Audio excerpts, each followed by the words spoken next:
All right. Hello, everybody. It is Michelle, and I'm back for another mini-sode today. And this isn't what I was planning on talking about for this week, but my incredible co-coach and business partner, Tina Tang, sent out an email on Sunday to our Strong Sunday email list.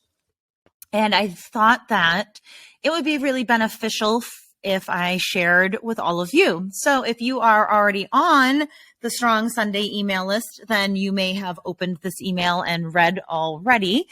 And if you're not, I'll actually drop the link in the show notes so you can jump on that. What's really cool about our, Strong Sunday newsletter is every Sunday you get a newsletter with a tip, with some strategies, with some personal story from me or Tina. And Tina and I split this every other week. So every other week you're getting message from me, and then on the opposite week you're getting messages from Coach Tina. So you really get thoughts and ideas and strategies from both of us. So it's kind of cool. It's like being on two email lists for the price of one, and you're still just getting the emails once a week, right? So it's not like getting double emails. So we love it. We love sharing it together, and we love sharing with you. So what did Tina talk about this week? And the title of her email this week was, "You must do this to age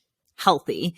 And this really resonated with me and a lot of our newsletter readers, because so very often at every single turn in the Instagram world, on YouTube, on even blog articles, even podcast posts, right? It's like very polarizing, very often very clickbaity type things, absolutisms, like you must do this to live your best life. You must, the one thing you're not doing yet that guarantees health as you age or whatever, right? And it can be really overwhelming, because not only can all of this information be coming at you, it can be a lot of different things that you're being told you're supposed to be doing in order to be your healthiest or your best self, right? And it can also be very contradictory, because in social media world, people love to live in the like drawing your line in the sand, like what you stand for. And especially on Instagram, you only have so many words to use in your caption. And I can't remember how many characters it is, but it's really not that much. And most people are not even really reading captions as much anymore. There are some people, which I do appreciate because I do like to write, but even we're in the age of TikToks and Reels, and the attention span is, 7 seconds, 5 to 7 seconds is the ideal reel length at this point.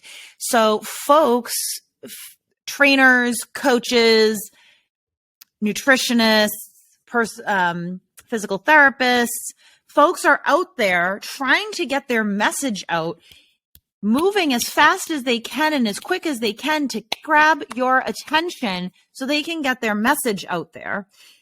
This is me included. This is Tina included. This is Marissa included, right? And from a consumer standpoint, from somebody who's just consuming the creator's messaging, it's important to recognize this, because most often these posts, especially social media posts, are living in polarization world.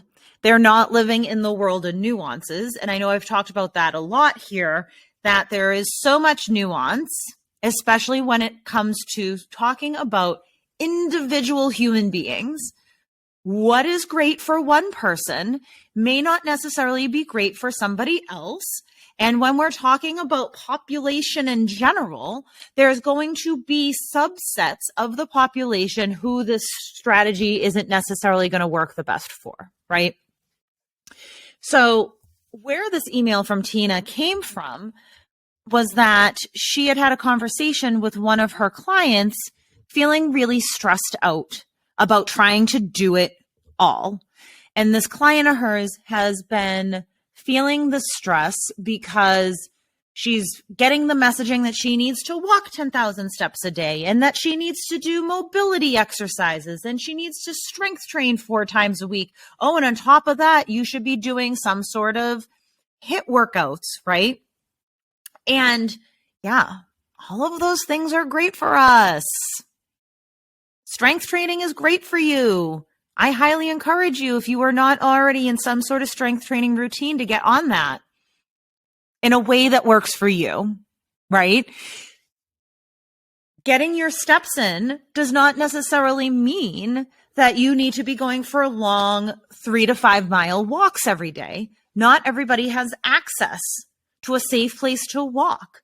Not everybody has access to the time for a long, lengthy walk, right? So it really comes down to we're getting all of these messages about all these different things that we're supposed to be doing.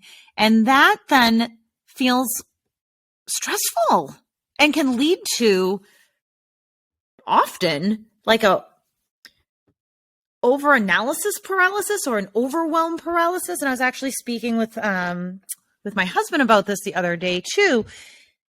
He's currently in between strength programs. He's still navigating some injuries and he's trying to get back into the swing of things. And he wants to do all the things.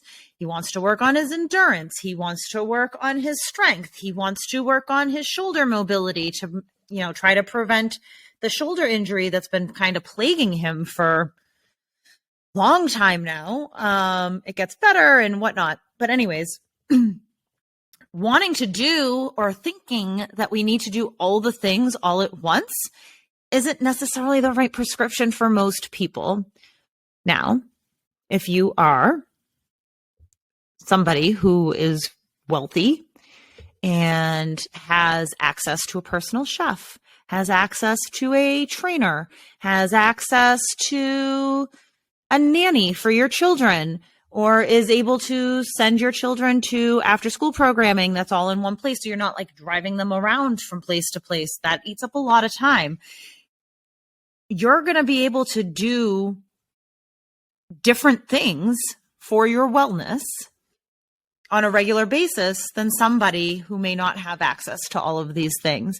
And that's okay, because everything that you're able to do for yourself is going to pay off, especially if it's something that you can do consistently for the long haul over time. So trying to shift away from this, okay, on January 1st, that's right, my friends, January 1st is right around the corner and we're already seeing it. We're going to start on January 1st with a complete overhaul of all the things. I'm going to start eating super healthy and I'm going to work out 6 days a week and I'm going to get 10,000 steps in and I'm going to start going to yoga and blah, blah, blah, blah, blah, blah, blah. Like you're going to overhaul your life on January 1st. First of all, don't wait until January 1st to start doing things. It's the same way with like, don't wait until Monday, because this just perpetuates that it's a start, stop sort of situation with your wellness. And this is sold to us by diet culture with things like 21-day fix, Whole 30.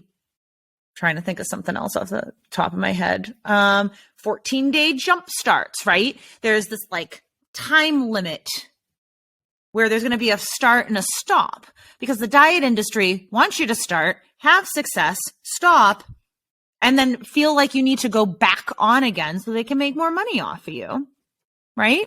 So that kind of idea of this complete overhaul and this complete like restructuring of all the things on a Monday or on the first of the month or on January 1st, this is really setting you up for habits that are not going to be sustainable, because it's usually too much, too fast, too many changes, too fast. So yes, Movement is really good for you. All kinds of movement is good for you. Walking is really good for you. Getting movement throughout your day is good for you. Yoga is good for you. Strength training is good for you, right? But finding that balance of those things that's going to work for you in your life for the long haul is where the secret sauce is. It's not the starting and stopping and starting and stopping and starting and stopping. And when I say that, I'm not throwing shade at you. Because if you've been living in this perpetual cycle of starting, stopping, starting, stopping, you're not alone. This is how we have all been sold fitness and nutrition for most of our lives. That there's a start date and there's a stop date, and that we're going to just be in the cycle, right? But you don't have to be there. And being able to ebb and flow with the season of your life is what is going to really make you feel the best for the long haul, right? So having a coach can really help you navigate when you are feeling like, oh my God, I need to do all of these things to be my healthiest self, right?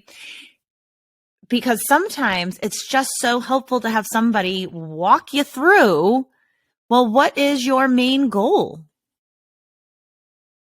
What are the big rocks here that we're going to focus on right now in those moments of opportunity that you have in your schedule right now that are going to lead to you being successful?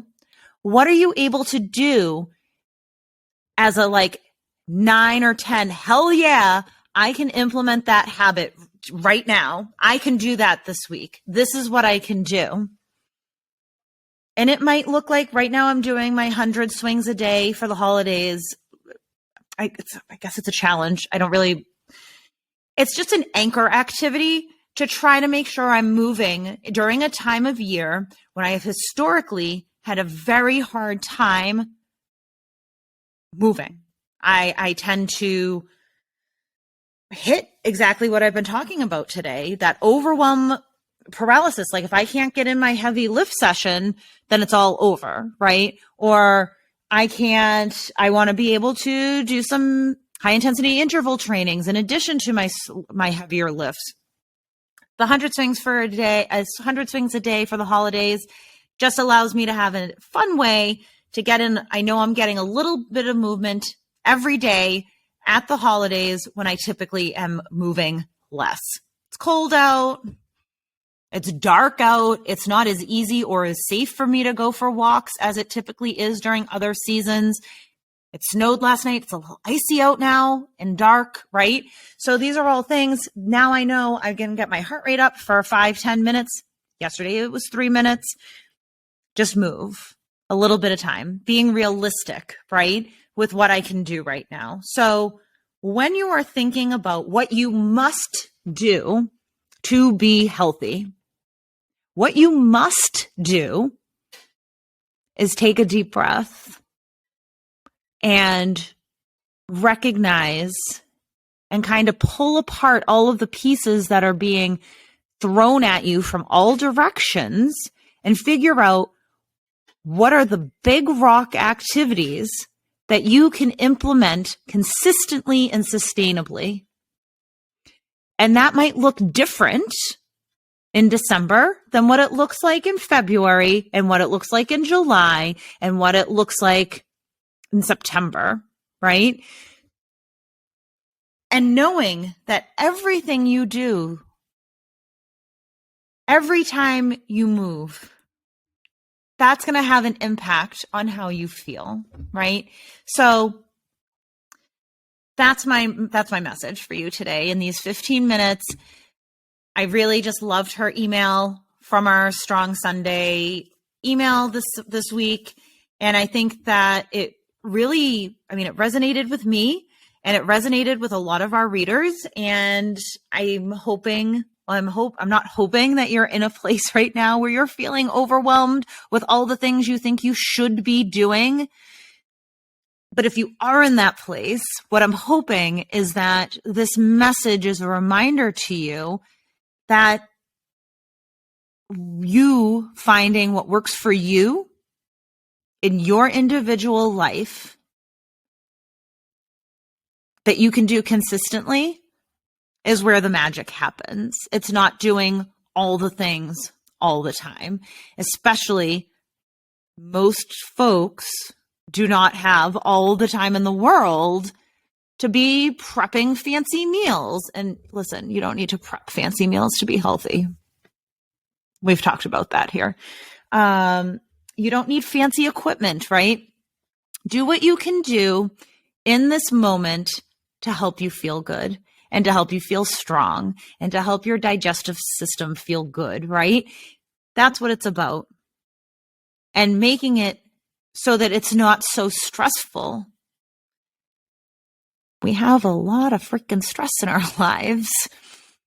Movement, food should not be adding to our stress, especially if it's because we're stressing about not doing it, right? So find the ways, find the areas of opportunity that you can squeeze in your sessions or whatever you need to do, and you do not need to do it all to be amazing. Okay. So hopefully this was helpful for you. Again, I'm going to drop that link to my newsletter in the show notes. So if you're interested in jumping on that, if you don't know where the show notes are, and you can always email me, Michelle@MichelleFarrellCoaching.com, strongandsimplepodcast@gmail.com. Find us on Instagram, wherever. Happy to chat with you. And I hope this was helpful. Okay. Until next time, friends.